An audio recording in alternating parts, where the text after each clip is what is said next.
नमस्कार, मैं हूँ इसके और आप देख रहे हैं हिंदी 7 न्यूज़। हमारे बीच है जवाहर अहमद जी, जो विधानसभा फाफामऊ के विधानसभा अध्यक्ष हैं अल्पसंख्यक के। आज मैं उनके बीच हूँ। मैं आज बात करना चाहूँगा विधानसभा 2022 जो चुनाव होना है, उसमें ये क्या सोचते हैं, सरकार किसकी बनने वाली है। आइए मैं सीधे उन्हीं से बात करता हूँ। जी जवाहर अहमद जी, आपका स्वागत है इस चैनल में। बहुत बहुत धन्यवाद आपका और आपके चैनल का। आपने अपने चैनल के माध्यम से मेरी बात को जनता में पहुंचाने का जो काम किया है, मैं इस बात का आपको धन्यवाद देता हूं। जी जवाहर अहमद जी, ये बताइए कि इस चुनाव को आप किस नज़रिए से देखते हैं। चुनाव को नज़रिया से देखने की ज़रूरत नहीं है। हमारी सरकार बनने जा रही है और इसके साथ साथ हमारी सरकार जब पिछले टाइम में थी तो उन्होंने विकास का गंगा बहाया है। शेर और बकरी को एक घाट में उन्होंने पानी पिलाया है और हमने लैपटॉप बांटा है, हमने साइकिल दिया है, हमने 108 एम्बुलेंस दिया है, हमने डायल 100 दिया है, हमने एक्सप्रेस वे दिया है। इसी दावे के साथ हम ये कह रहे हैं कि हमारी सरकार उत्तर प्रदेश में पूरे बहुमत के साथ बनने जा रही है और जनता भी इस बात को स्वीकार कर चुकी है। जी आप ये बताइए कि सपा राष्ट्रीय अध्यक्ष अखिलेश यादव जी कहते हैं कि 400 सीट मुझे मिलने वाली है। आप ये बताइए, कहीं ओवर कॉन्फिडेंस तो नहीं है? इसमें कहीं कोई संदेह है ही नहीं। हमारे माननीय राष्ट्रीय अध्यक्ष जी ने जो कहा है पूरे दावे से कहा है और जनता भी इसको स्वीकार कर चुकी है कि अब उत्तर प्रदेश में सिर्फ सेकुलर पार्टी ही हुकूमत करेगी। यही दावा उनका है।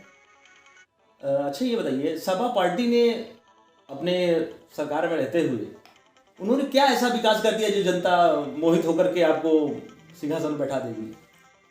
दावा हमारे पास सिर्फ ये है कि जो सरकार चल रही है अभी, ये सरकार पूरे तौर से फेल है। इसीलिए हम दावा कर रहे हैं कि जब सरकार सिर्फ हिंदू और मुसलमान के बीच में नफरत की खाई खोदने का काम किया है, हम अपने सरकार में सबको एक साथ लेके चल रहे थे। हमारी सरकार में शेर और बकरी ने एक घाट में पानी पिया है। यही हमारा मुद्दा है कि हमारी सरकार आएगी और इनकी सरकार जाएगी। इस चुनाव में तो भाईजान ओवैसी जी भी कूद पड़े हैं। उनका कहना ये है कि 100% मुस्लिम एमआईएम को वोटिंग करेगा। तो किस बेस पे आप दावा कर रहे हैं? ये तेलंगाना से उड़ती हुई एक पतंग आई है और मुसलमान, तो मैं आपको बता दूं कि हिंदुस्तान 1947 में जब आज़ाद हुआ, उस समय पे मुस्लिम लीग और कांग्रेस में इलेक्शन हुआ। मुसलमानों ने मुस्लिम लीग को ना दे के कांग्रेस को वोट दिया, सिर्फ ये कह के कि हिंदुस्तान में सेकुलर ही राज करेगा। यही दावा है कि उत्तर प्रदेश में 19% मुसलमान हैं। अगर तेलंगाना से कोई पतंग उड़ती हुई आई है, पहले तो ये बिहार गए, बिहार में ये कुछ हद तक हमारे सेकुलर पार्टियों के हरा के दूसरे के सरकार बना दी। उसके बाद ये बंगाल गए, बंगाल में पूरे तौर से ये फेल हो गए। अब ये उत्तर प्रदेश में हमारे आए हैं। अब ये चाह रहे हैं कि उत्तर प्रदेश का मुसलमान कटी हुई पतंग के पीछे इनके साथ लग के इनको वोट करे, तो ये नामुमकिन चीज़ है। क्योंकि उत्तर प्रदेश का मुसलमान पढ़ा लिखा है, जागरूक है। अब पूरे हिंदुस्तान पे इसका नाम चलता है। और यही नहीं, मैं आपको एक चीज़ बता दूं, किसी शायर ने ये कहा है कि बड़ी बड़ी बुलंद फिजा में तेरी पतंग सही, ज़रा से सोच डोर किसके हाथ में है। इनकी पतंग सिर्फ ये उड़ाते हैं, लेकिन इनकी पतंग का डोर किसी और के हाथ में है। अब मैं ये नहीं जानता किसके हाथ में है।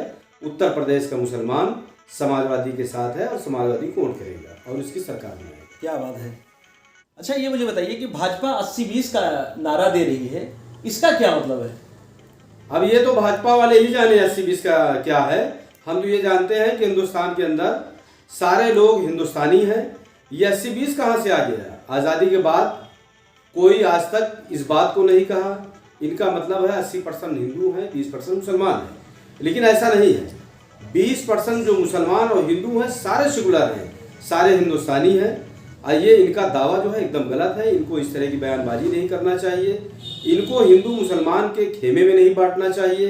इनको ये चाहिए कि वोट मांगे, 20 से भी मांगो। हम ये नहीं कह रहे हैं, अगर 80% हिंदू से समाजवादी वोट मांग के अपने सरकार बनाने जा रही है तो ये भी मांगे, लेकिन ये दावा इनका गलत है। अच्छा, ये मुझे बताइए कि भाजपा पार्टी भी विकास का दावा कर रही है कि हमने ये विकास किया, तो वो कहाँ तक सही है? इनके पास कहीं कोई विकास नहीं है। इनके पास सिर्फ एक विकास है कि इन लोगों ने हिंदू मुसलमान के बीच में नफरत पैदा किया है, ये पहला इनका विकास है। और अब उत्तर प्रदेश के मुसलमान और हिंदू समाज के सारे लोग जागरूक हैं, इस पे किसी को कोई वोट नहीं करेगा। वोट सिर्फ विकास के नाम पे ही अब जनता करेगी। अभी इनका एक मुद्दा चल रहा था बाबरी मस्जिद का।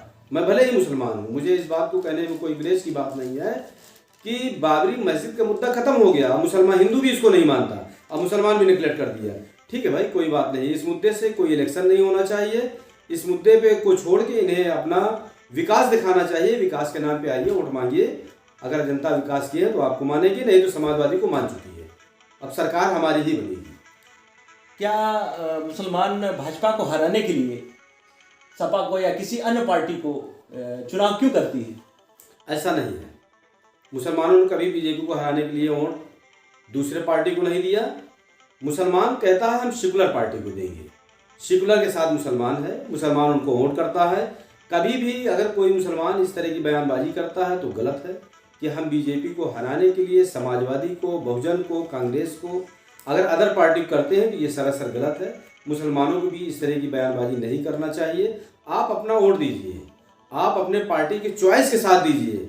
बहुत सारे हमारे साथी हैं लाल गोपालगंज के अंदर जो बीजेपी को वोट करते हैं। हम लोगों के साथ में उठना बैठना है, एक दूसरे के सहयोगी हैं, किसी तरह का कोई भेदभाव नहीं है।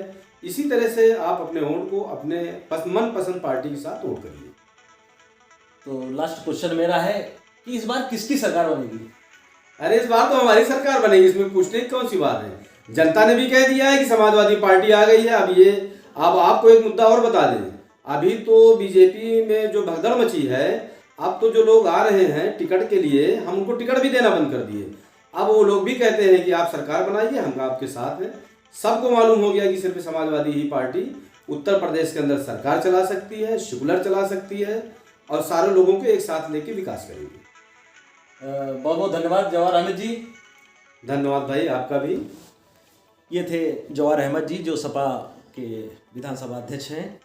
अभी तक उनकी बात आप सभी सुन रहे थे। ये दावा कर रहे हैं 400 सीट।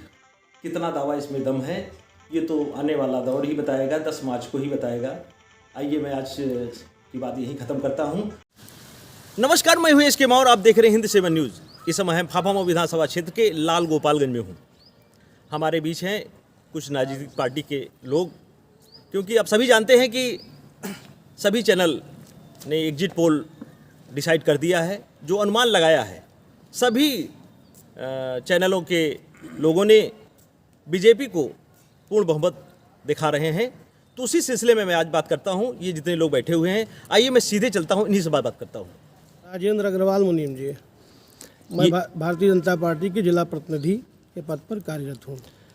आप तो बड़े खुश होंगे क्योंकि चैनल वालों ने सभी चैनलों को मैं समझता हूं कि उनका एग्जिट पोल का जो अनुमान है वो पूर्ण बहुमत बताया जा रहा है। जी, खुशी की बिल्कुल है और हम लोगों ने काम किया है, इस नाते और भी खुशी है कि एग्जिट पोल वही आ रहा है और उससे ज़्यादा जो एग्जिट पोल बजा रहे हैं उससे कहीं आगे 300 पार हम लोग करेंगे।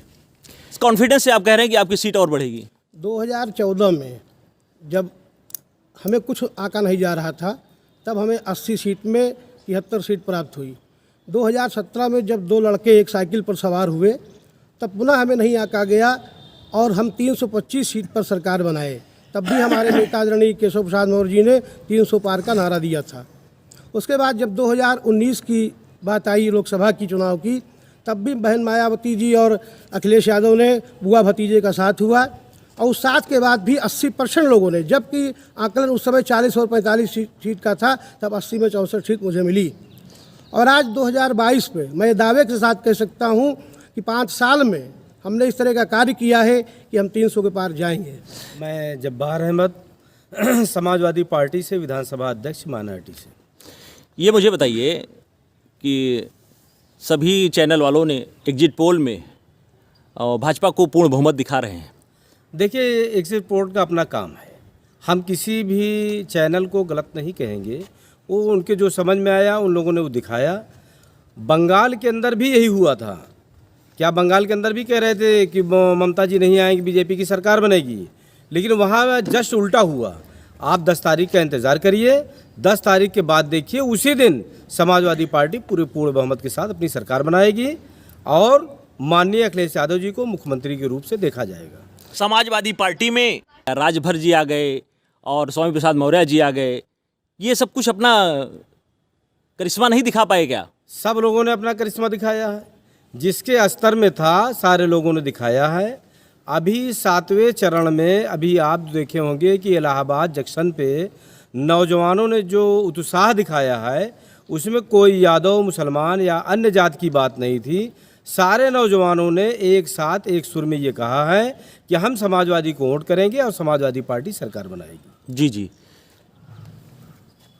मेरा नाम राहुल केसरवानी भोले, मंडल अध्यक्ष श्रृंगवेरपुर धाम भाजपा युवा मोर्चा, सभासद नगर पंचायत लाल गोपालगंज। अच्छा, मुझे ये बताइए, ये जवाहर अहमद जी कह रहे हैं कि 10 तारीख आने दीजिए, बाइसिकल ही रहेगी, इस पर क्या कहना है आपका? देखिए, अभी जो डिबेट हो रहा है उसके माध्यम से हम सभी को ये बताना चाहते हैं कि कल का जो टीवी चैनलों में जो अनुमान आया है उसमें पूर्ण बहुमत की सरकार हमारी बनती हुई दिख रही है और संभवतः 10 तारीख को परिणाम और भी अच्छे आएंगे और 300 के पार का जो हमारा लक्ष्य था, क्योंकि जितनी भी योजनाएं भारतीय जनता पार्टी के द्वारा जन जन तक पहुंची हैं, ज़मीन पर जो पहुंची हैं, सबसे महत्वपूर्ण ये है कि महिलाओं का हमें बहुत अच्छे तरीके से पूर्ण समर्थन मिला हुआ है, जिसकी बदौलत 300 के पार का जो हमारा लक्ष्य था वो हम प्राप्त करते हुए दिख रहे हैं और प्राप्त करेंगे।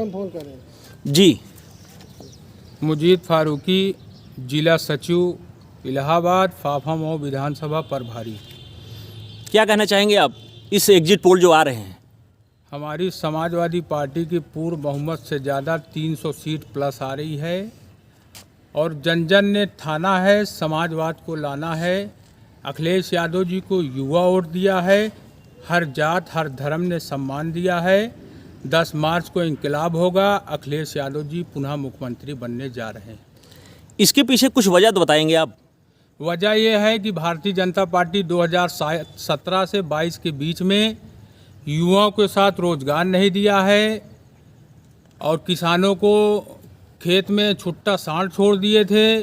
किसान बहुत ही त्रस्त है, युवा को रोजगार नहीं दिए हैं और 5 साल भारतीय जनता पार्टी की वजह से लोग बहुत परेशान थे, महंगाई चरम पे थी, इसलिए माननीय अखिलेश यादव जी को पुनः मुख्यमंत्री बनाया जा रहा है। अभी हमारे मित्र समाजवादी के कह रहे थे, एक मित्र कह रहे थे कि बंगाल का उदाहरण दे रहे थे, तो मैं अपने मित्र को बताना चाहता हूँ ये बंगाल नहीं, ये उत्तर प्रदेश है। और रही बात बंगाल में, जहाँ भारतीय जनता पार्टी 3 सीट थी 5 साल पहले, वहाँ 75 सीट पर पहुँची है, तो इसलिए मुगालते पर न रहें। और दूसरे मित्र ने कहा कि बाबा ने या भाजपा वालों ने जानवर छोड़ दिए। मैं कहना चाहता हूँ मेरे मित्र कि जानवर सारे इसी गांव के समाजवादियों ने छोड़े हैं, केवल बाबा को बदनाम करने के लिए, और जो समाजवादी विचारधारा के कर्मचारी थे उन्होंने उस व्यवस्था को ठीक नहीं किया है। क्या बात है, इस पर क्या कहना चाहेंगे आप?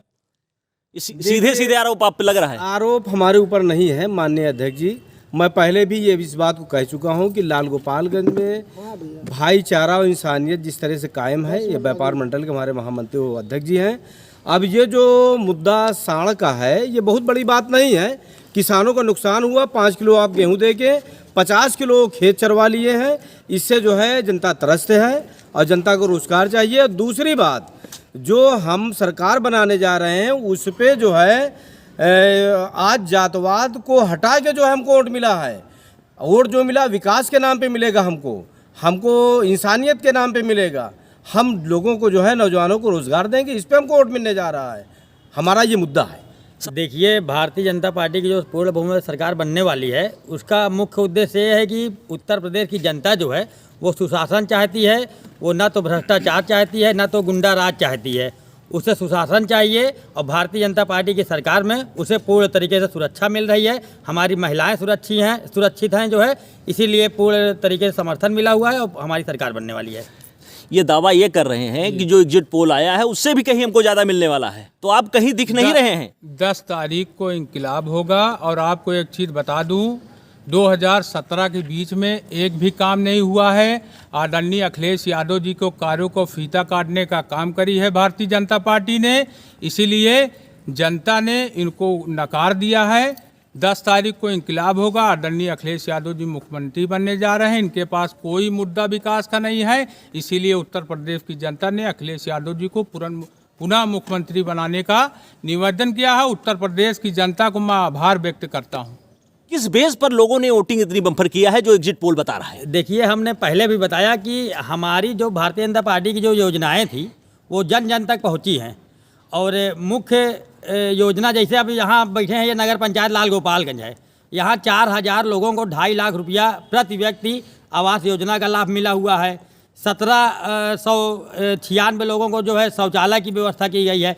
किसान निधि का पैसा आ रहा है। हर जगह से लोगों को फ़ायदा हुआ है। और ये पूर्ण विश्वास है कि जनता जो है उसने भारतीय जनता पार्टी की योजनाएं जो डायरेक्ट आपके खाते में आ रही है उसका लाभ मिला हुआ है। उसी के आधार पर हम ये कह रहे हैं कि हमारी पूर्ण बहुमत की हमारी सरकार बनेगी और हम सुनिश्चित हैं पूरे तरीके से। अध्यक्ष, क्या गारंटी है कि आपने आवास दे दिया, राशन दे दिया तो आपको ही वोट दे देंगे? देखिए, कई चीज़ें हैं। जैसे अभी मेरे मित्र ने कहा, हम लोग चूँकि व्यापार मंडल से भी जुड़े हुए हैं। 2012 से और 2017 के बीच में ये स्थिति थी कि हमारे लाल गोपालगंज में भूमाफियाओं का राज्य था और उससे हर वर्ग का व्यक्ति पीड़ित था। और जो परिस्थितियाँ थी, यहाँ तक कि 9 फीट ज़मीन के लिए भूमाफियाओं ने लाल गोपालगंज में दंगा तक करा दिया, जिसमें व्यापारियों का ही नुकसान हुआ। पहली चीज़।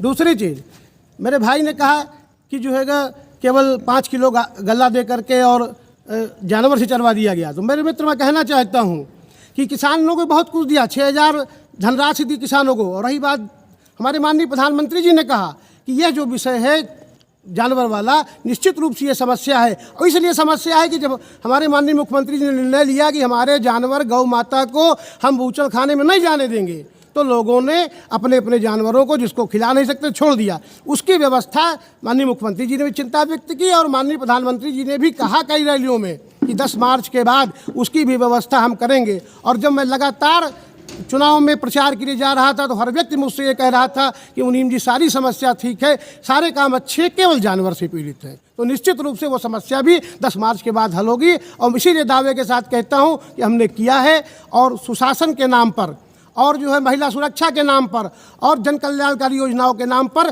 जनता हमें बहुमत देगी।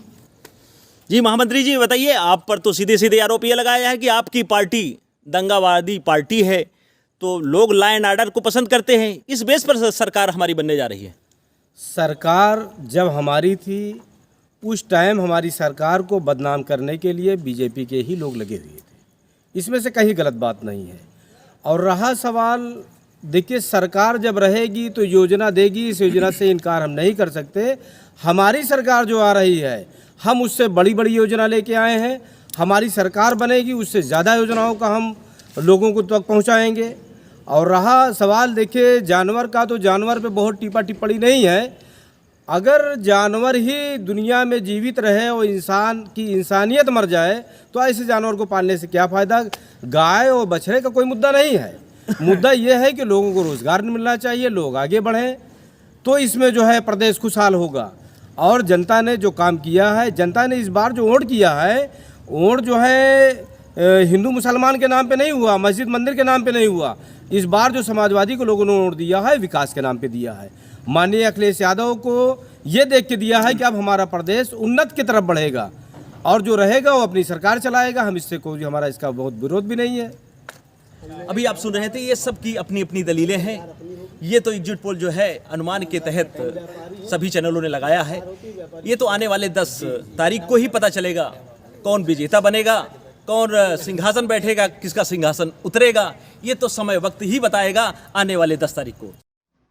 आप सभी दर्शकों को नमस्कार, मैं हूं इसके और आप देख रहे हैं हिंद 7 न्यूज। खबर प्रयागराज जनपद से, जहां केशव मौर्य को पुनः डिप्टी सीएम बनाए जाने पर खुशी की लहर जमकर की आतिशबाजी। जी हां, आपको बता दें कि प्रयागराज जनपद समेत सिंगबेरपुर ब्लॉक अंतर्गत सिवरतन का पूरा बिजलीपुर गांव में जश्न और आतिशबाजी का माहौल है। केशव मौर्य को पुनः डिप्टी सीएम बनाए जाने पर क्षेत्रवासियों में काफी उत्साह व खुशी की लहर है। उत्साहित ग्रामवासियों ने शनिदेव धाम सेवा आश्रम सिद्धिपीठ शनिदेव मंदिर पर शनिदेव महाराज व भगवान भोलेनाथ का पूजन कर प्रसाद चढ़ाया। उत्तर प्रदेश सरकार व डिप्टी सीएम की कुशलता के लिए कामना किया। शनिदेव व भोलेनाथ के जयकारों से पूरा क्षेत्र गुंजायमान रहा। केशव मौर्य जिंदाबाद के नारे लगाए गए। जश्न में डूबे लोगों ने जमकर आतिशबाजी की। प्रबंध ट्रस्टी संजय तिवारी ने कहा कि केशव मौर्य प्रयागराज जनपद समेत पूरे यूपी की शान है। यह सरकार क्षेत्र के विकास समेत पूरे यूपी में विकास की नई ऊंचाइयां छुएगा और आने वाले समय में उत्तर प्रदेश पूरे देश में नंबर 1 प्रदेश बनेगा। संजय तिवारी ने भाजपा शीर्ष नेतृत्व का धन्यवाद ज्ञापित करते हुए आभार जताया। इस मौके पर क्षेत्र के तमाम लोग उपस्थित रहे। Bureau report Hind 7 news. आज की खबरों में इतना ही। बाकी खबरों को देखने के लिए हमारे चैनल से जुड़े रहें। बहुत बहुत धन्यवाद।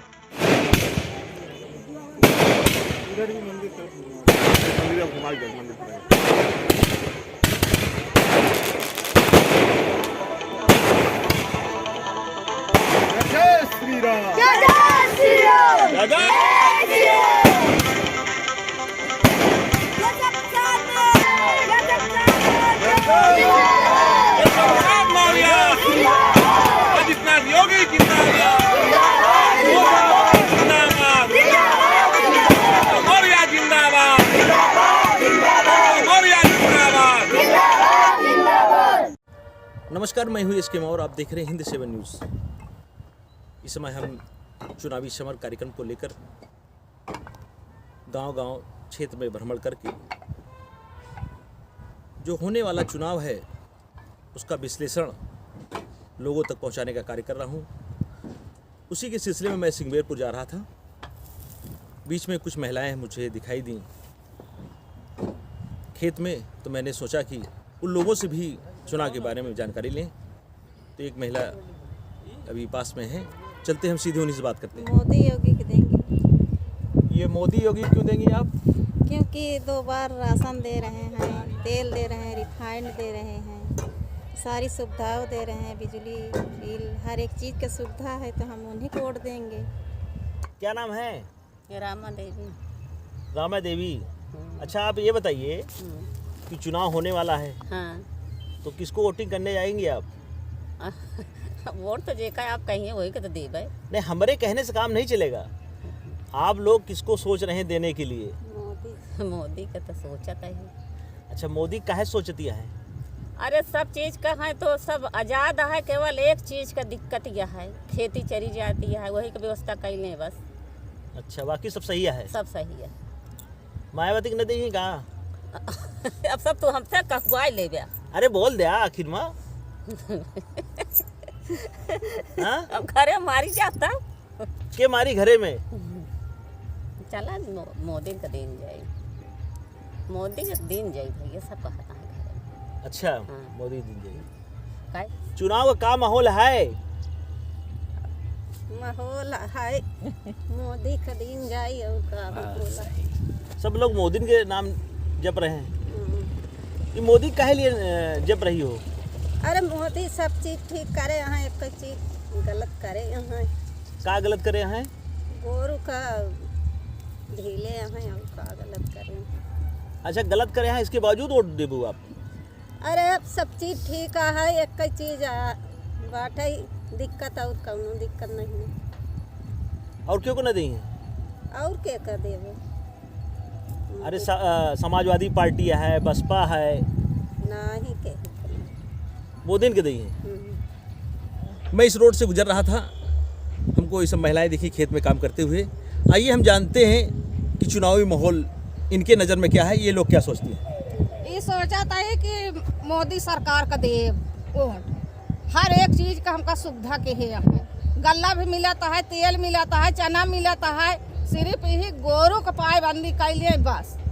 यही से हमका बहुत नुकसान है, न चना मिलाता है, न मटर का गेहूँ चाउर वाला खावे सूख है। ये बताइए, साढ़ सब नुकसान कर डाल रहे हैं, इसके बावजूद आप योगी दोगी हो? हाँ हाँ, यही के वजह से देव उनका काहे से वोट। हाँ, काहे दोगी?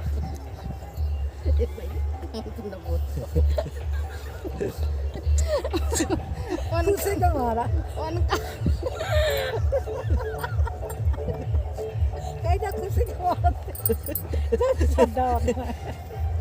जानवर सब चढ़ जा रहे हैं, इसके बावजूद योगी को करने जा रही हो?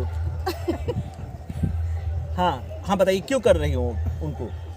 उनका वोट इस दिन जाता है कि न केहू कहाँ उनका अच्छी तरह से बहन बिटिया सब निकलत यहाँ बैठत यहाँ कौनो गुंडेगर्दी नहीं न है। आ यही साढ़े से नस्कान है, यही पाबंदी कैले बस कौनो नस्कान हमारे नहीं है। तो उनका हो जाइए मुसलमान कहाँ है बढ़ंती, हिंदू तो बैठ गई हैं, परेशान हो गए बहन बिटिया को हम निकाल न पाई हैं।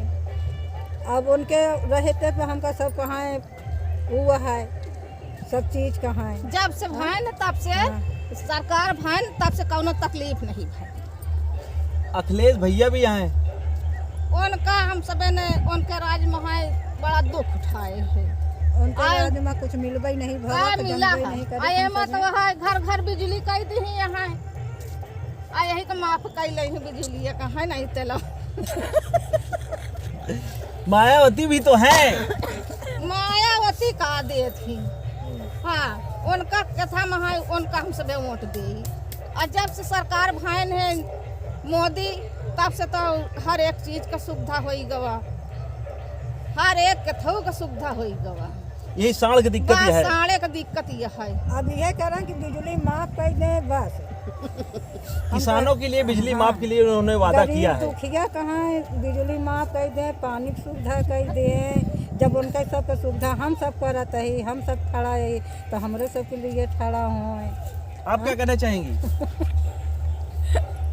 हमका पायल मनवाए।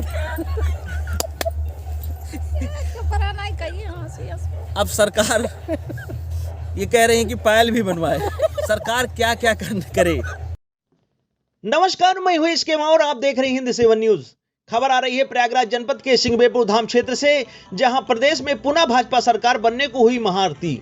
जी हां, आपको बता दें कि सिंगबेरपुर में डिप्टी सीएम केशव प्रसाद मौर्य और केंद्रीय मंत्री नितिन गडकरी के कार्यक्रम को लेकर संत महात्मा, स्थानीय तीर्थ पुरोहित समाज, माली समाज खासा उत्साहित दिखे। उन्होंने गंगा तट स्थित माता शांता सिंह ऋषि मंदिर को फूल मालाओं से सजाया था।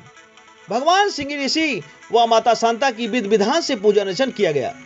तत्पश्चात महाआरती कर प्रार्थना की गई।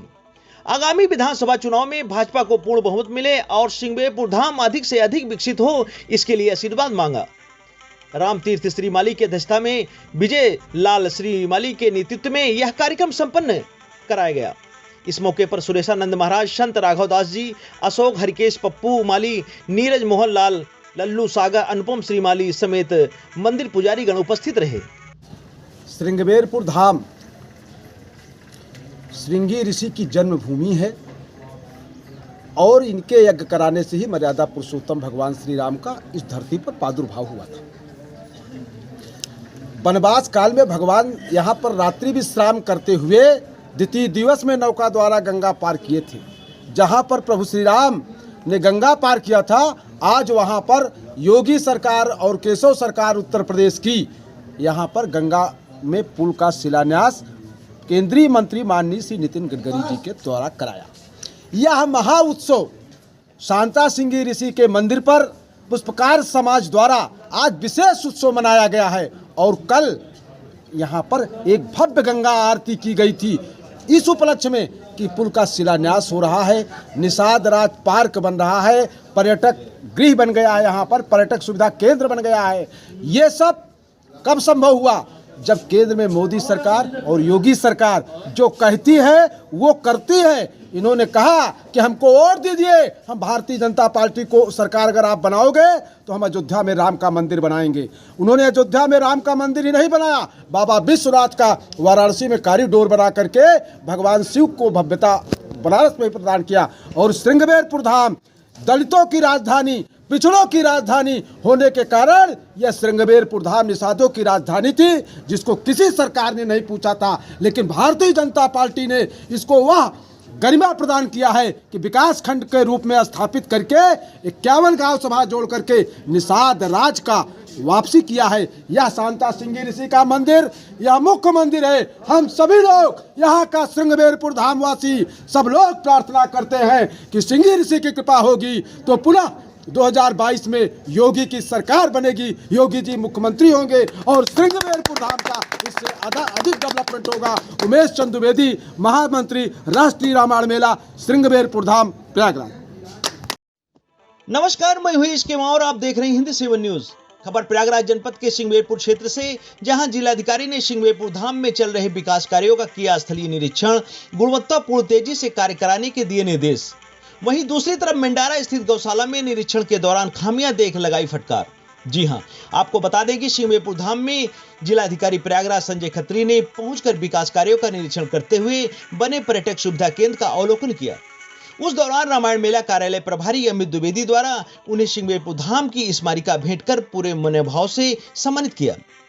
वहीं मां भगवती गंगा जी के तट पर पहुंचे, दर्शन कर माता शांता सिंह ऋषि जी का पूजन व आरती किया। तत्पश्चात घाट पर बन रहे पार्थवे निषाद राज पार्क का बारीकी से निरीक्षण कर संबंधित कार्यदायी संस्था को निर्माण कार्यों में तेजी लाए जाने के निर्देश दिए तथा निर्माण कार्यों को गुणवत्तापूर्ण के साथ साथ समय सीमा के अंदर पूर्ण कराए जाने का निर्देश भी दिया। इस मौके पर उप जिलाधिकारी सुराव ज्योति मौर्य, क्षेत्रीय पर्यटन अधिकारी अपराजिता सिंह, रामायण मेला आयोजन समिति के महामंत्री उमेश चंद्र द्विवेदी उपस्थित रहे। इसके बाद डीएम का काफिला मेंडाला के लिए रवाना हो गया, जहां मेंडारा ग्राम सभा स्थित गौवंश आश्रय स्थल का निरीक्षण किया। निरीक्षण के दौरान गौशाला में कुल 89 गौवंश मौजूद रहे।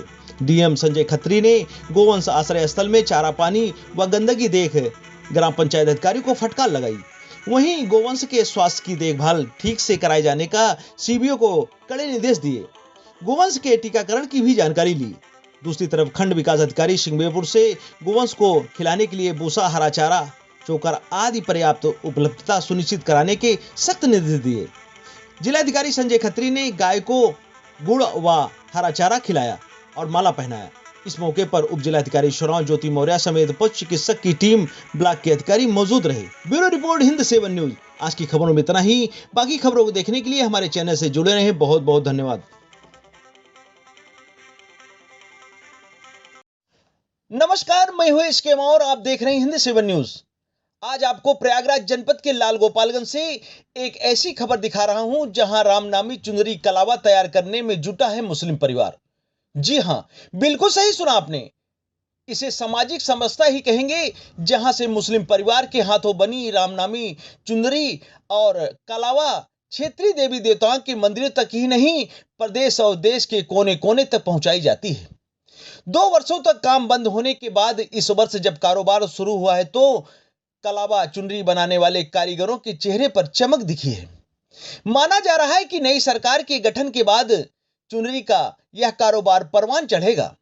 आपको बता दें कि मुख्यालय से 38 किलोमीटर दूर जनपद की सीमा पर बसे लाल गोपालगंज कस्बा, जहां खानजहानपुर, आहलादगंज और इब्राहिमपुर मोहल्ले में एक बड़ी आबादी देवी देवताओं की चुनरी, कलावा, रामनामी तैयार करती है। कोरोना काल में धार्मिक स्थल बंद होने के कारण चुनरी कारोबार भी बंद हो गया था। 2 वर्षों तक बंद पड़ा व्यापार एक बार फिर शुरू हुआ तो कारीगर के चेहरों में उम्मीद जगी है। चैत्र नवरात्र शुरू हो रहा है। पर्व को देख रामनामी चुनरी और कलावा की मांग भी बढ़ी है। मुस्लिम रंगरेज समाज के लोग कुटुंब के साथ भोर से ही चुनरी तैयार करने में जुट गए हैं। कोरे कपड़ों और कच्चे सूत में प्रेम और सौहार्द का रंग भरने के बाद इसे देश के प्रमुख मंदिर, धार्मिक स्थलों पर भेजी जा रही है। आइए सुनते हैं इस संबंध में क्या कहते हैं लाल गोपालगंज के चुनरी व्यापारी। नमस्कार, मैं हूं इसके और आप देख रहे हैं हिंदी 7 न्यूज। इस समय हम लाल गोपालगंज के आहलादगंज मोहल्ले में हूं। यहां पर चुंदरी और कलावा का बड़े पैमाने पर कार्य होता है। आइए हम सीधे बात करते हैं जो कारखाना चलाते हैं, उनसे ही बात करते हैं कि ये कलावा और चुंदरी का कार्य कितने दिनों से चल रहा है और कहां कहां इसकी सप्लाई की जाती है। जी भाई साहब, क्या नाम है? रियाजुद्दीन। जी रियाजुद्दीन, ये बताएं कि ये आपका हाँ जो कार्य चल रहा है कलावा और चुंदरी का कितने दिनों से चल रहा है? जी लगभग यह हमारे हिसाब से कम से कम 50 साल से तो चल ही रहा है। हमारे पिताजी, हमारे दादाजी सब लोग यही करते चले आ रहे हैं शुरू से ही। तो अभी वही का कार्य को हम लोग आगे बढ़ाते चले जा रहे हैं। क्या क्या बनता है यहाँ पे? कलावा है, चुनरी है, नारियल वाली चुनरी बनती है और गमछा वगैरह है, ये सब चीज़ बनता है यहाँ पे। केवल रंगाई होती है कि माल भी आता है? नहीं, रंगाई होती है केवल यहाँ पे। माल, कच्चा माल बाहर से आता है, यहीं पर रंगाई हो करके सब जगह पे जाता है। जैसे आपका बनारस हो गया, विंध्याचल हो गया, मैहर हो गया, गोरखपुर हो गया, हर जगह जाता है यहाँ से। तो आपके पिताजी, दादाजी ये कार्य करते थे, आप भी यही कार्य कर रहे हैं, तो आप कितने पैमाने पर कर रहे हैं? जी हम लोग का बराबर ही रेगुलर काम ही है। यानी अच्छे पैमाने पे होता है काम, जाता है बराबर यहाँ से अभी तक लगा हुए हैं इसी काम में। कितने कारीगर लमसम काम कर रहे हैं? 4 कारीगर हैं हमारे पास, 4 कारीगर रेगुलर लगे रहते हैं। अच्छा ये मुझे बताइए, कोरोना काल से अब में क्या अंतर आया है? जी कोरोना काल में लॉकडाउन की वजह से सब मंदिर वगैरह बंद हो गई, तो हम लोग का व्यापार तो बिल्कुल ठप हो गया था। भाई हम लोग मंदिर से व्यापार है, अगर मंदिर खुलेगी तभी व्यापार हो पाएगा, मंदिर बंद हो जाएगी व्यापार का काम। अब क्या स्थिति है? नहीं अब ठीक है यार, अब चल रहा है काम, नवरात्रि का भी सीजन चल रहा है तो काम हो रहा है, ठीक है इधर नवरात्रि में। क्या नाम है आपका? रियाजुद्दीन। बहुत बहुत धन्यवाद जी। क्या नाम है आपका? मेरा नाम मोहम्मद ताहिर, वार्ड नंबर 15 खानजहानपुर का मैं प्रतिनिधि सभासद हूँ और मेरा काम जो है चुंदरी कलावा का कारोबार है। और ये हमारा पुश्तनी से जो है 5 पीढ़ी से चलता आ रहा है। और कितने कारीगर यहाँ पे लगे होंगे? हमारे यहाँ कारीगर कम से कम 4 से 5 आदमी हैं, ठेके पे काम करते हैं। ये लगभग 500-600 रुपये काम करते हैं। और ये जो है छोटे माला जो बनाते हैं, लगभग लेडीज़ लोग जो हैं वो 150 घर वो भी जाता है बनाने, जैसे कुंडा है और मानिकपुर है, ये सब ये गांव-गांव पहुंचाते हैं हम लोग।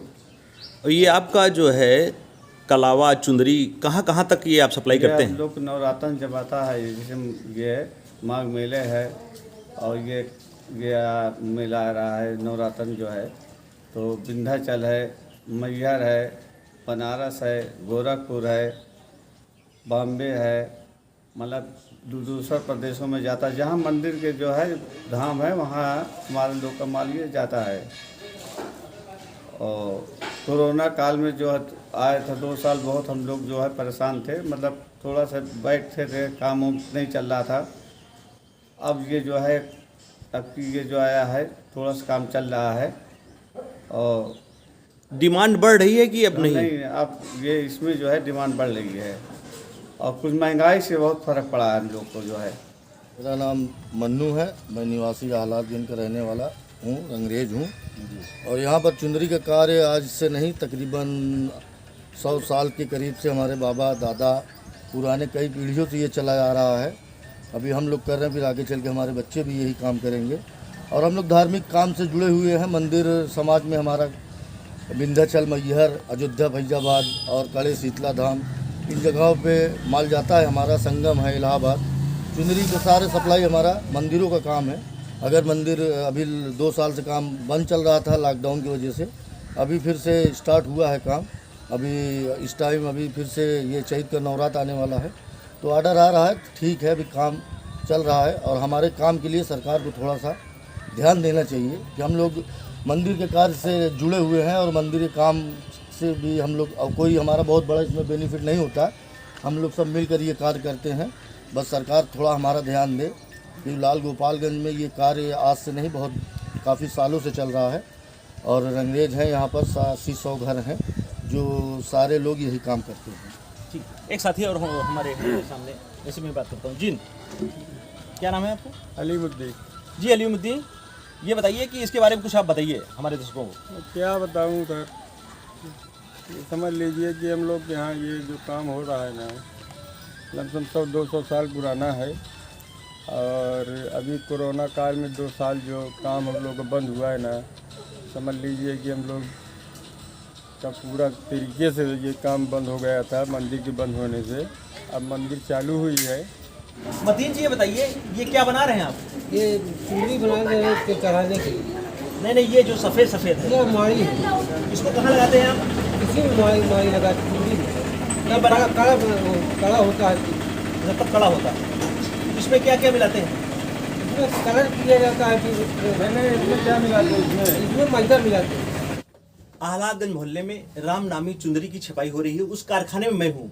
आइए मैं सीधे बात करते हैं कारखाने के कारीगर से कि ये कार्य कितने दिनों से कर रहे हैं। जी, क्या नाम है आपका? हमारा नाम नन्हे है। नन्हे जी, और हम बहुत दिन से काम कर रहे हैं। यहाँ सब कुछ पैसा वैसा सही मिलता है और कोई दिक्कत नहीं है। दिहाड़ी कितनी मिलती है आपको? 300, मतलब अंक के ऊपर है, जितना हो सके। यानी आप जितना कार्य करेंगे उसके मुताबिक पैसा मिलेगा? हाँ, उतना मिलता है। तो ये मुझे बताइए, केवल आप छपाई करते हैं? हाँ। जैसे इधर देखिए आप, ये आपको कपड़ा मिल गया, केवल इसमें आपको छपाई करना है। हाँ, छपाई करना है। एक आप कपड़े पे आपने छपाई किया तो कितना मिलेगा? 3 रुपए मिलता है एक चौका का, यानी पर पीस 3 रुपए। 4 पीस का। 4 पीस का। हाँ।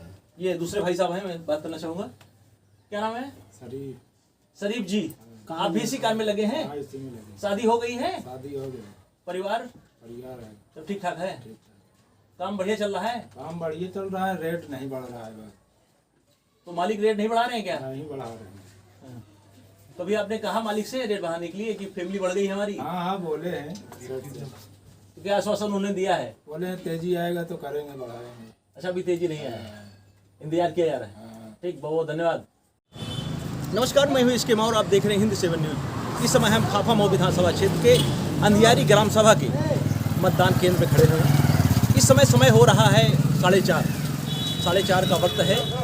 सुबह का तो मतदान मैं समझता हूँ कि काफ़ी भीड़ के साथ हुआ है, लेकिन इस समय मतदान बहुत स्लो हो गया है। इक्का दुक्का लोग ही आ रहे हैं। हम आपको दिखाना चाहेंगे, ये मतदान स्थल है जहाँ पर मतदान केंद्र बनाया गया है। लोग इक्का दुक्का वोटिंग कर रहे हैं। साथ ही साथ यहाँ पर प्रशासन की पूरी व्यवस्था है जो पूरी तरीके से मुस्तैद हैं। अभी तक जितना समय बीता है किसी प्रकार से कोई अप्रिय घटना की सूचना नहीं मिली है।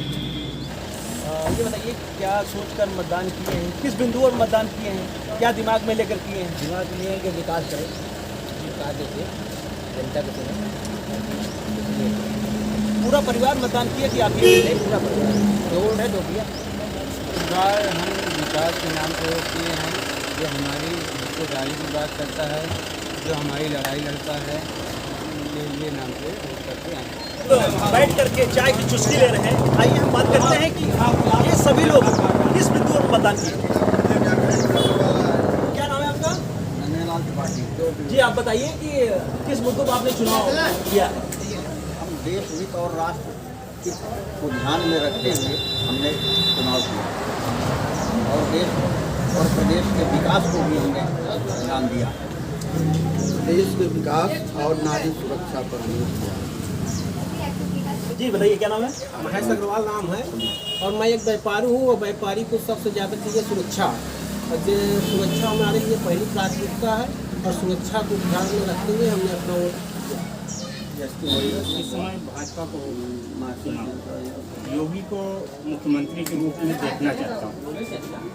उन्होंने इस समय जो बुनियादी शिक्षा समाज को देना चाहते हैं, उसी मुद्दे पर मैंने उनको पसंद किया। इस समय हम सिंगवेरपुर धाम में हैं। यहाँ पर पोलिंग स्टेशन बनाया गया है जो कि 5 बूथ हैं।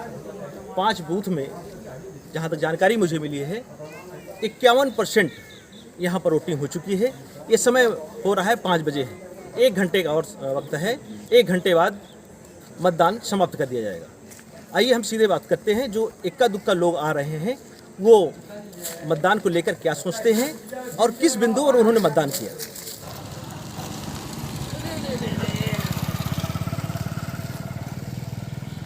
क्या दादी? हाँ भैया। क्या नाम है? हमार हाँ। राजपति गटवा। वोट करी हो? हाँ वोट दी। अच्छा, हाँ। किस मुद्दे पे आपने वोट किया है? हाँ? कौन से मुद्दे लेकर आपने वोट किया है? हाँ हाँ, हम बेटवा हाथी पर किया है। झूठ कहे बोली, भगवानों के यहाँ जाके पड़ी बेटा। अच्छा ये बताइए, हाँ। हाथी पे आपने वोट किया है तो क्या मुद्दा रहा हो लेकर, तभी तो आपने वोट किया है? हाँ, मुद्दा यही रहा बेटा कि लड़का बच्चों को पढ़ाई बर्बाद कर दिया मोदी। कोरोना निकाल दिए और 10 किलो आटा दिया, 10 किलो गेहूँ दिया तो 10 कुंटल चराया खेत मेरा। सुना बेटा? और कुछ दूसरी सरकार आएगी तो क्या करेगी इस पर? दूसरी सरकारी आएगी तो वो के देखेगा 5 साल। हाँ बेटा। अच्छा, ये एक दादी है। दादी नहीं, हम दे नहीं पाए बेटवा वोट। काहे वोट नहीं दे पाई हो? हमारा ऐसा है कि जौन है नाव का कहती गलत रहा। मतलब जब हम यहाँ आए हैं तो शादी ब्याह भा तो तब आधार कार्ड पहचान पत्र हवे नहीं भा और प्रधान गांव का नाव ढिलाई दे बिना पूछे लंगड़हीन और ढिलाई के बाद जो आज गए वोट दे आप मतदान ये नहीं मतलब नहीं कर पाई हैं? नहीं। हाँ भाई जो नहीं निकल पाए तुम कहे झूठ बोल वो करिए। क्या नाम है? हाँ, तो आप बताइए रन्नू देवी जी कि आपने मतदान किया? किन मुद्दों पर आपने मतदान किया? ये तो हाथी सिंबल है ना, तो आपने क्या दिमाग में लेकर के आपने किया? यही कि हाथी जीतेगी और क्या भैया, अब क्या हम बताएं, अब यही सोच के हमने। जो वर्तमान सरकार है तो उससे क्या संतुष्ट नहीं थी क्या? संतुष्ट क्या, हमारे बच्चे भी पढ़ रहे हैं, वो उनकी भी पढ़ाई बर्बाद हुई, उनकी भी पढ़ाई बर्बाद। किस लिए पढ़ाई बर्बाद हुई? पढ़ाई इसलिए कि कोरोना निकाले थे। नहीं, कोरोना निकाले, सरकार कोरोना निकाली थी, कोरोना था। कोरोना अब हमको ये नहीं पता था कि सरकार ने निकाला था।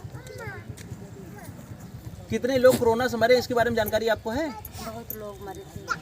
तो आप कह रही हैं सरकार कोरोना निकाल दी, कि बीमारी थी? बीमारी थी।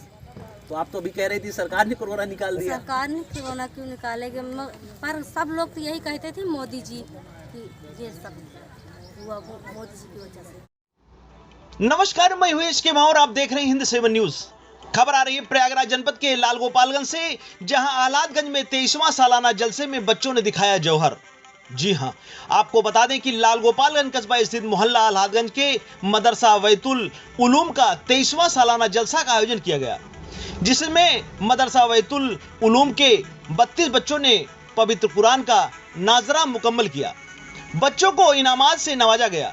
इस प्रोग्राम में बच्चों ने हमद नात तकरीर मुकालमा सुनाकर अपना जौहर दिखाया। मेहमान खुसूसी जनाब दानिश फारूकी और शोएब प्रधान अफजल इलाहाबादी की गर्मामयी उपस्थिति एवं मौलाना मंजूर साहब की सरपरस्ती में यह कार्यक्रम का आयोजन किया गया। कार्यक्रम का संचालन हाफिज मोहम्मद ओसामा ने किया, जबकि आभार पूर्व चेयरमैन डॉक्टर कुद्दूसी ने व्यक्त किया। इस मौके पर जिया सलाम कुद्दूसी, निजामुद्दीन, हाजी रफीक, शहीद हुसैन, नसीम अहमद, सेबू फैज इत्यादि लोग उपस्थित रहे। Bureau report Hind 7 news.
नमस्कार, मैं हूं इसके माहौर, आप देख रहे हैं हिंद 7 न्यूज। इस समय हम फाफामऊ विधानसभा क्षेत्र के आनापुर के हरैयापुर गांव में उपस्थित हूं।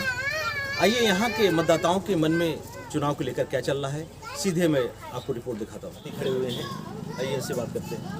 जी ये बताइए कि चुनाव का दौर चल रहा है, 27 को चुनाव होना है, तो किसकी लहर है यहाँ पे? तो बीजेपी की लहर चल रही है। तो बीजेपी की लहर चलने का वजह क्या है? वजह जितनी सड़कें थी या लाइट थी, जितनी अच्छी सुविधा इस सरकार ने दे दी है, दूसरी सरकारों ने नहीं दे पाई। अखिलेश जी तमाम तरह की कमियां गिनाते हैं भाजपा की, उस पर क्या कहना चाहेंगे? अरे वो तो सब मन की बात है जो कह दें। बाकी बीजेपी से अच्छी सरकार कोई नहीं है और न रहेगी। हम लोग तो जब से जाने लायक हो गए हैं। यहाँ अपने पास में सिंगेरपुर धाम है, जाते थे, जो भी सिस्टम रहता था आज तक सरकार से अच्छा कोई सरकार नहीं और ना ही कर पाएगी। और नेक्स्ट टाइम यही सरकार बनने वाली है। क्या नाम है आपका? हमारा जी संदीप शर्मा। माता जी क्या नाम है? ये बताइए चुनाव का माहौल है?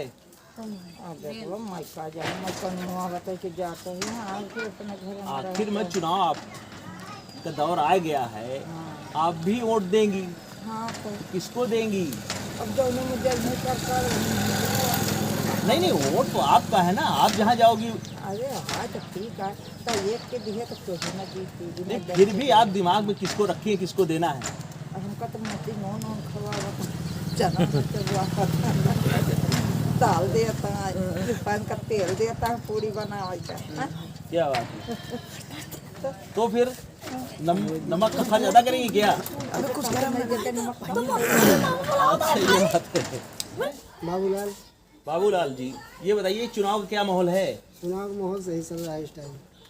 सरकार बनेगी, जो भी कार्य करेगा यहाँ पर जो है उसकी सरकार बनेगी। हमारे क्षेत्र में, हमारे ज़िले में जो भी कार्य करेगा उसकी सरकार बनेगी। तो कौन पार्टी कार्य करेगी? पार्टी के सामने जो आ रही है, जो उन्हें दो में टकराव है, किसमें? सपा में और भाजपा में। अच्छा ठीक है, दोनों में एक को चुनाव करना पड़ेगा, तब क्या करेंगे? चुनाव देखेंगे कि कौन सही है, हमारे निगाह में कौन आगे जा रहा है, हम उसी का सपोर्ट करेंगे। दोनों पार्टियों के लोग आते होंगे आपके पास? हाँ आते हैं, तो सारी पार्टियां हैं जो। तो कैसे उन लोगों को संतुष्ट करते हैं? संतुष्ट सबको हम सामने अपने सबको संतुष्ट रखता हूँ। जब माहौल आएगा चुनाव का, हम देखेंगे कौन पार्टी आगे जा रही है, हम उसी पे चले जाएंगे। इस समय हम आनापुर चौराहे पर आ गए हैं।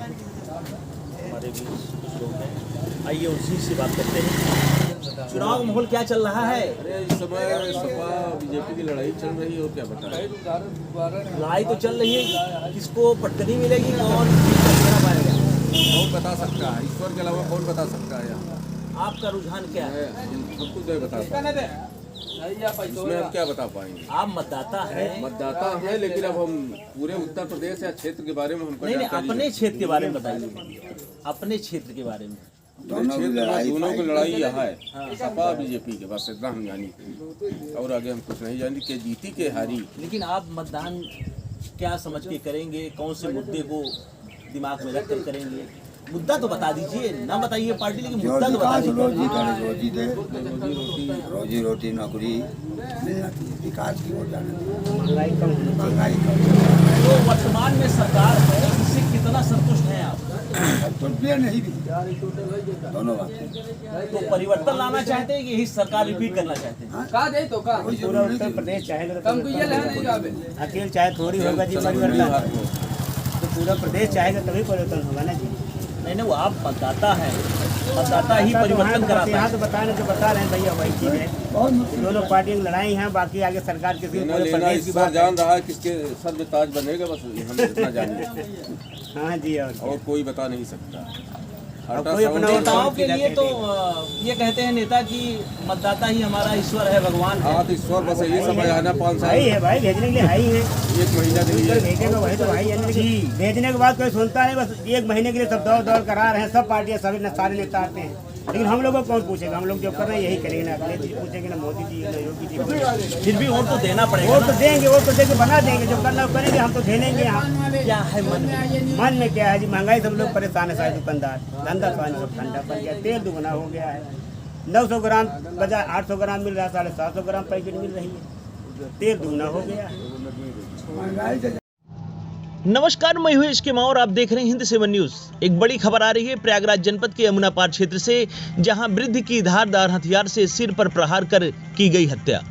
आपको बता दें कि प्रयागराज के यमुना पार शंकरगढ़ थाना क्षेत्र के ग्राम घोरहा कल्याणपुर में बीती रात एक वृद्ध की धारदार हथियार से हत्या कर दी गई। बताया जाता है कि बिहारी लाल 75 वर्ष घर के अंदर सो रहे थे। रात में लघुशंका के लिए बाहर निकले थे, तभी घात लगाए बैठे बदमाशों ने पीछे से सिर पर फावड़ा से हमला कर दिया, जिससे उनकी मौत हो गई। मृतक की बेटी सुशीला सुबह बाहर निकली तो उसने देखा कि पिता के सिर पर वार कर मौत के घाट उतार दिया गया है। बेटी की चीखने चिल्लाने पर परिजन व आसपास के लोग मौके पर आ गए। घटना की सूचना प्रधान समेत पुलिस को दी गई। जानकारी मिलते ही CO 12 बिमल किशोर मिश्र, SO मनोज कुमार सिंह और SI ऋतुराज सिंह मौके पर पहुंचाए। मौके पर डॉग स्क्वाड और फॉरेंसिक की टीम पहुंचकर जांच पड़ताल की। घटना के बाद से परिजनों का रो कर बुरा हाल है। Bureau report Hind 7 news.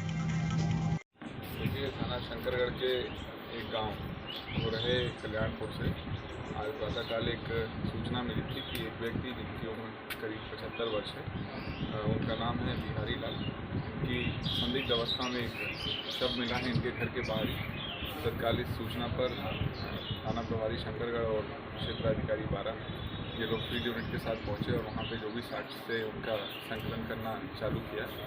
इसी बीच किसी अन्य अन्य जो भी हम वहाँ पे गवाह थे गांव के, उन लोगों द्वारा ये बताया गया कि गांव का एक व्यक्ति है लाल बहादुर, उससे अगर बातचीत की जाए तो उसको इस घटना के बारे में जानकारी हो सकती है, क्योंकि वो थोड़ा सा मानसिक संतुलन उसका कम है और पहले भी उसने गांव के लोगों के साथ उग्र व्यवहार रखा है।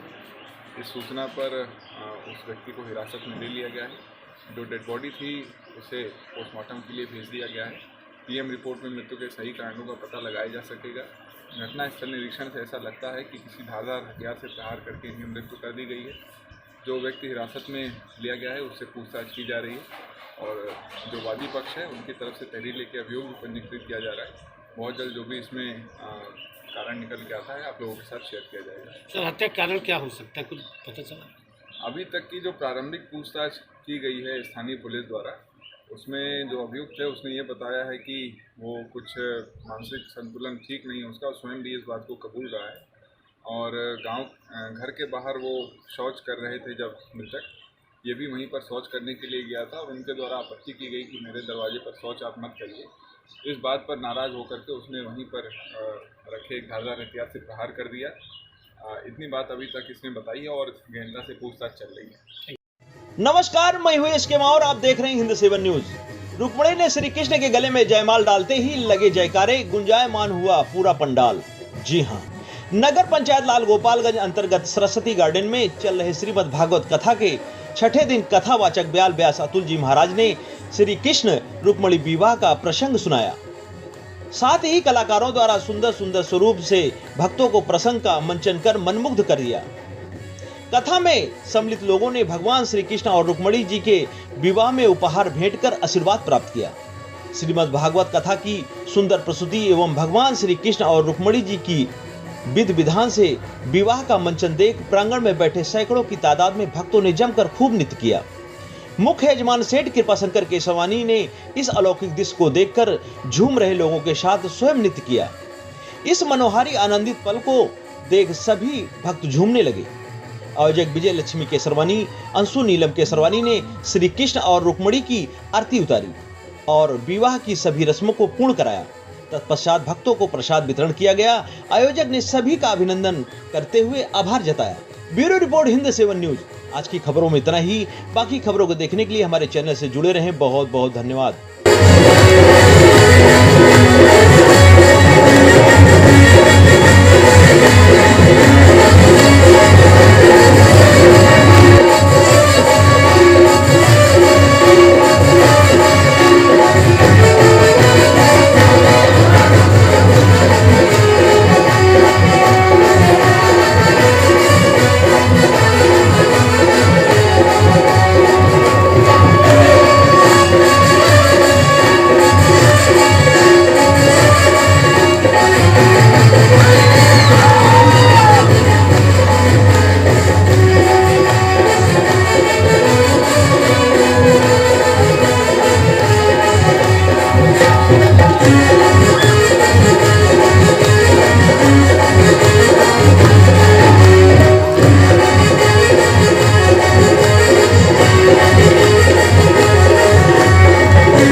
नमस्कार, मैं हूँ इसके और आप देख रहे हैं हिंद सेवन न्यूज़।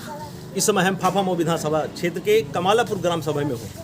सबसे खास बात यह है कि इसी ग्राम सभा के जस्ट बगल एक ग्राम सभा है डहरपुर। उसी डहरपुर ग्राम सभा के से प्रत्याशी हैं श्रीमती दुर्गेश पांडे, जो कांग्रेस की हैं। आइए हम यहाँ का रुझान जानते हैं कि लोगों के मन में क्या है। क्या नाम है? दया शंकर। दया शंकर जी, बताएं क्या करते हैं? मजदूरी करते हैं। तो किसकी हवा है? इधर तो बीजेपी की हवा है भैया। क्या वजह है बीजेपी की हवा होने का? अब हम गरीब आदमी हैं, हमको राशन मिल रहा है, मजदूरी मिल रही है, काम करने का जो है समय मिल रहा है। हम योगी जी को पसंद करते हैं, योगी जी अच्छा काम कर रहे हैं। चुनाव का क्या माहौल है? यहाँ बीजेपी का है। जो वर्तमान सरकार है इससे आप संतुष्ट हैं? हम संतुष्ट हैं। कितना संतुष्ट है? और भी पार्टियां हैं, कांग्रेस है, जनसत्ता है, बहुजन है, समाजवादी है, भाजपा से। क्या नाम है? सुबेदार शर्मा। सुबेदार जी, बताइए चुनाव का क्या माहौल है? चुनाव का यहाँ पे एकदम भाजपा का बहुत अच्छा चुनाव चल रहा है और जीतेगी तो यहाँ से भाजपा ही जीतेगी। और भी तो पार्टियां हैं। और पार्टियां हैं, कांग्रेस है, सपा है, लेकिन सब लूटने वाली पार्टी है। कहाँ इतना दिन सपा थी, क्या की? कांग्रेस इतना दिन 70 साल से देश आज़ाद हुआ है, क्या किया है इन्होंने? कुछ नहीं किया है। हरदम ये अपना अखिलेश के राज में हरदम यही हुआ, गुंडागर्दी, ढिंगरेबाजी। कभी अभी इस टाइम में बहुत अच्छा सरकार चल रही है। और पार्टियों के लोग तो बीजेपी सरकार को कोस रहे हैं, कोई विकास उन्होंने नहीं किया। इस पर क्या कहना चाहेंगे? जितना विकास बीजेपी सरकार में हुआ है, इतना किसी भी सरकार में नहीं हुआ। जी भाई साहब, क्या हाल है? ठीक है ना? चुनाव का क्या हाल है? अरे चुनाव का ठीक है, फिर गर्दा उड़ रही है बीजेपी की ओर में, तो मेरा जाएंगे। कुछ लोग तो यहाँ कह रहे हैं कि ऐसा कुछ नहीं है। अपना विकास बोलेगा, विकास बोलेगा। क्या इस सरकार ने कुछ विकास किया है? क्या नहीं किया है?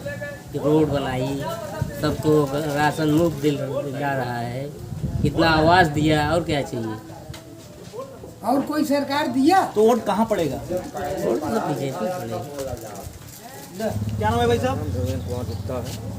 धर्मेंद्र जी, ये बताएं कि सरकार से आप कितना संतुष्ट हैं? सरकार तो हमको संतुष्ट नहीं है। कहा कि हमारे यहाँ ठेले के लिए 1000 रुपया देने को कहे थे, वो भी नहीं मिला हमको। कौन कहा था? प्रधान जी। नहीं, ये तो प्रधानी के चुनाव है नहीं ऐसा। प्रधानी थोड़ी ना। तो आप उत्तर प्रदेश में सरकार बनाने की बात कर, आप विधायक का चयन करने जा रहे हैं। तो सही है, मगर प्रधान जी के द्वारा मिलना था हमको। प्रूफ ले गए, सब कुछ ले गए कि योगी जी ठेले वाले को देंगे 1000 रुपया, वो हमको नहीं मिला। मतलब ये कुछ पैसा तो आपसे नहीं लिए? नहीं, पैसा सब नहीं लिए हैं, प्रूफ लिए हैं। लॉकडाउन में जो दिक्कत हुई है, जो परेशानी बहुत झेल रहे हैं हम ठेले वाले। उन्होंने क्या कहा था कि हम आपको ठेला दिलाएंगे? नहीं, ठेले के लिए 1000 रुपया बेरोजगारी भत्ता देने को कही। कौन कहा था ये? योगी सरकार ने कहा था ना, वही के माध्यम से प्रधान जी हमसे ले गए प्रूफ कि ठेले वाले को देंगे, नहीं मिला हमको। 27 को चुनाव होना है, अब आपका मत कहाँ पड़ेगा? किस मुद्दे पर आप देख कर वोट करेंगे? अभी तो हम कुछ नहीं बता सकते, समय नजदीक आ गया है इसके बावजूद। हाँ, तो अभी कुछ नहीं बता। 2-3 दिन में सोच लेंगे। अब सोचेंगे तो बताएंगे किसको देना है। ये भैया आप सोच कर बताएंगे। आइए हम दूसरी जगह चलते हैं, और भी कुछ मतदाता यहाँ पर चौराहे पर उपस्थित हैं। एक भाई साहब ये समोसा की दुकान रखते हैं, आइए इनसे हम बात करते हैं। चुनाव का क्या माहौल है भाई साहब? माहौल तो गड़बड़ है। लॉकडाउन में बहुत परेशानी है तो उसकी बात गड़बड़। तो वर्तमान सरकार से कितना संतुष्ट, कितना असंतुष्ट? संतुष्ट नहीं है। लॉकडाउन में जो परेशानी झेले हैं, बंद करके 4-4 महीने ठहर रहे थे, पागलों की तरह घूम रहे थे, कोई नहीं पूछा क्या दिक्कत है, क्या परेशानी है, अब क्या करेंगे। तो 27 को वोट होना है, तो क्या दिमाग में लेकर जाएंगे वोटिंग करने के लिए? दिमाग में ले लेंगे 2-3 दिन में माहौल जैसा रहेगा। तो परिवर्तन चाहते हैं कि इसी सरकार को लाना चाहते हैं? अगर ठीक ठाक समझ में आएगा तो देखते हैं इन्हीं को, नहीं तो चेंज कर देंगे। यही सब परेशानी। अभी तक आप इस कमालापुर ग्राम सभा के मतदाताओं की मन की बात आप जान रहे थे। आज बस इतना ही। हम फिर अगले दिन दूसरे ग्राम सभा ले चलेंगे, वहां के मतदाताओं को मूड जानेंगे। नमस्कार, मैं हूं इसके और आप देख रहे हैं हिंद 7 न्यूज। खबर प्रयागराज के सिंगवेरपुर धाम से, जहां रामायण मेला की सकुशलता हेतु किया गंगा पूजन, शामिल हुए आईजी प्रयागराज। जी हां, सिंगवेरपुर में 5 दिवसीय 32वां राष्ट्रीय रामायण मेला का आयोजन होना है। रामायण मेला की सकुशलता हेतु गंगा पूजन किया गया, जिसमें बतौर मुख्य अतिथि आईजी प्रयागराज राकेश सिंह शामिल हुए। उन्होंने मां भगवती गंगा की विधि विधान से पूजन अर्चन कर आरती उतारी। तत्पश्चात माता शांता सिंह ऋषि मंदिर पर माथा टेका और पूजा कर आरती की। मेला सकुशलता हेतु आशीर्वाद मांगा। इस आयोजन में एसडीएम सोराव ज्योति मौर्य व सीओ सोराव सुधीर कुमार भी शामिल रहे। पंडा समाज के अध्यक्ष काली सहाय त्रिपाठी व विद्वत आचार्यों द्वारा मंत्रोच्चारण के साथ आरती संपन्न कराई गई। समिति महामंत्री उमेश द्विवेदी ने बताया कि रामायण मेला आयोजन समिति के तत्वाधान में 15 नवंबर से 19 नवंबर तक यह मेला चलेगा, जिसमें विभिन्न प्रकार के सांस्कृतिक कार्यक्रम एवं प्रदर्शनी लगाई जाएगी और रविवार को राष्ट्रीय रामायण मेला सद्भावना जनसंदेश जागरण यात्रा निकाली जाएगी। समिति उपाध्यक्ष सियाराम सरोज ने आम जनमानस को यात्रा में शामिल होने की अपील किया है। इस मौके पर प्रतिमा मिश्र, समाज शेखर, दूधनाथ पटेल, प्रदीप केसरवानी, विनोद ओझा आदि लोग उपस्थित रहे। Bureau report Hind 7 news. इस समय हम सिंगवेरपुर धाम में हैं। हमारे बीच हैं राष्ट्रीय रामायण मेला के अध्यक्ष बालकृष्ण पांडे जी। मैं उनसे बात करता हूं कि ये 32वां रामायण मेला प्रारंभ होने जा रहा है, उसको लेकर क्या तैयारियां चल रही हैं और क्या क्या कार्यक्रम हैं, ये जानकारी लेना चाहूँगा। जी अध्यक्ष जी बताएं।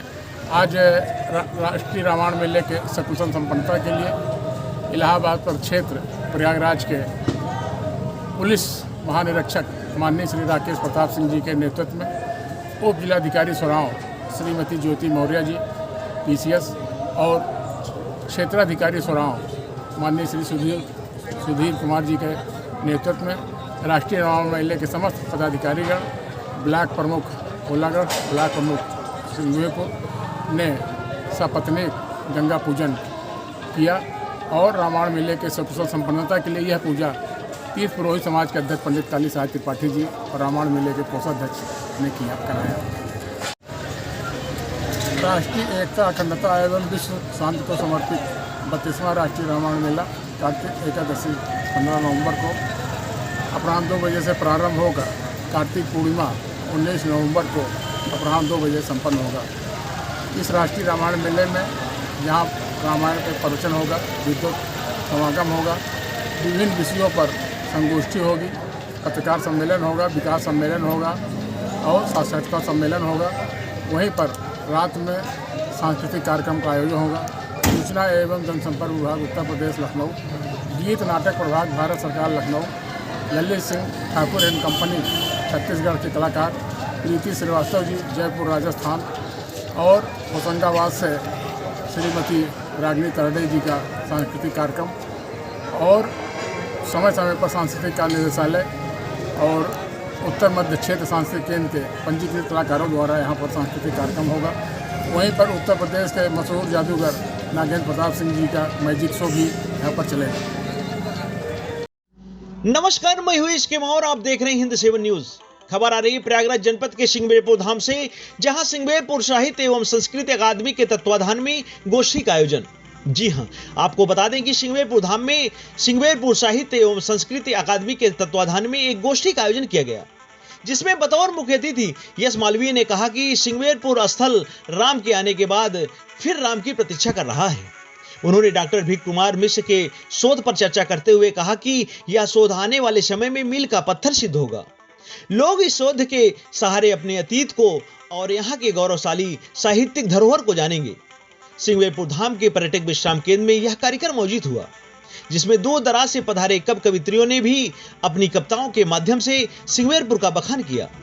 कार्यक्रम की अध्यक्षता कर रहे निर्झर प्रतापगढ़ी ने प्रतापगढ़ और इलाहाबाद के साहित्य पर चर्चा की और अपनी पीड़ा को सुनाया और कहा कि साहित्यकारों की रचना न छपने के कारण लुप्त होती जा रही है। कार्यक्रम का संचालन डॉक्टर अनिल मिश्र ने किया, जबकि आभार राजमणि शास्त्री ने ज्ञापित किया। इस मौके पर रामायण मेला आयोजन समिति के अध्यक्ष बालकृष्ण पांडे, महामंत्री उमेश चंद्र द्विवेदी, अनीश देहाती, श्रीमती प्रियंका, प्रवीण शेखर, मुर्तजा जाफरी सहित सैकड़ों लोग उपस्थित रहे। Bureau report Hind 7 news. मैं डॉक्टर ध्रुव कुमार मिश्र, ग्राम बेरावा निवासी, आज श्रृंगवेरपुर साहित्य एवं संस्कृत अकादमी के तत्वावधान में श्रृंगवेरपुर राज्य के समस्त साहित्यकारों को बुलाया और उनको सुना।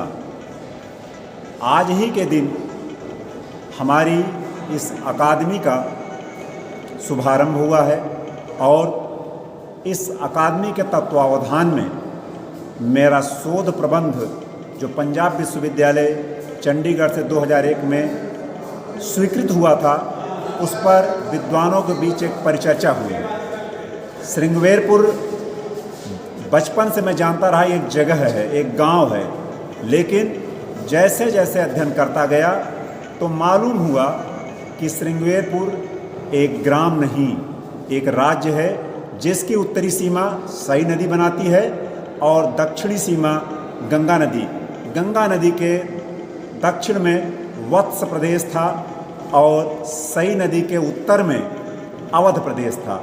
इस राज्य के साहित्यिक परंपरा को जहां हम शुरुआत मानते हैं कश्यप ऋषि के पुत्र विभांडक ऋषि और उनके ही पुत्र श्रृंगी ऋषि हैं, जिनके समस्त आश्रमों में एक आश्रम श्रृंगवेरपुर धाम है, जिस वर्तमान जगह पर हम आज खड़े हैं।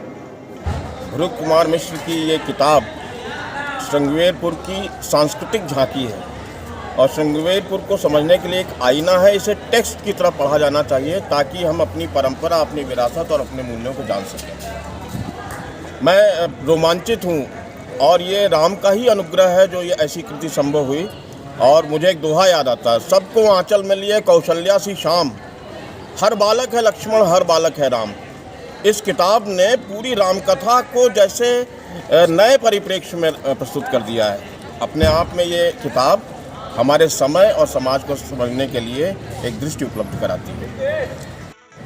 श्रृंगवेरपुर का इतिहास, समाज, साहित्य, कला, परंपरा, रीति रिवाज को जानने, समझने और उसे रिक्रिएट करने के लिए एक ज़रूरी दस्तावेज है, एक प्रस्थान बिंदु की तरह है, एक डॉक्यूमेंट की तरह है कि जब भी श्रृंगवेरपुर राज्य का अध्ययन, अध्यापन, पठन पाठन होगा तो यह एक किताब हमेशा साथ रखनी होगी, एक संदर्भ ग्रंथ की तरह किताब रहेगी।